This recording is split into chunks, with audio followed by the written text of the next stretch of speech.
নির্বাচনী পরিবেশ ঠিক করুন, আর একটা কোনো গুলির ঘটনা যেন বাংলাদেশের নির্বাচনকে সামনে রেখে না ঘটে। দাদা দাদির কবর জিয়ারতের মধ্য দিয়ে ব্রাহ্মণবাড়িয়া ২, সরাইল, আশুগঞ্জ, বিজয়নগর একাংশ আসনে নির্বাচনী কার্যক্রম শুরু করেছেন দলীয় মনোনয়ন বঞ্চিত হয়ে স্বতন্ত্র প্রার্থী হওয়া বিএনপির আন্তর্জাতিক বিষয়ক সহসম্পাদক রুমিন ফারহানা।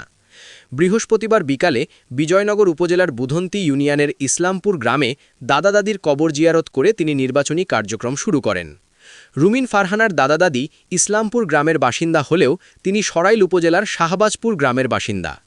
এর আগে বুধবার রুমিন ফারহানার পক্ষে সহকারী রিটার্নিং কর্মকর্তা ও সরাইল উপজেলা নির্বাহী কর্মকর্তা ইউএনও মোহাম্মদ আবু বকর সরকারের কাছ থেকে মনোনয়নপত্র সংগ্রহ করেন উপজেলা যুবদলের সাবেক সাংগঠনিক সম্পাদক আলী হোসেন।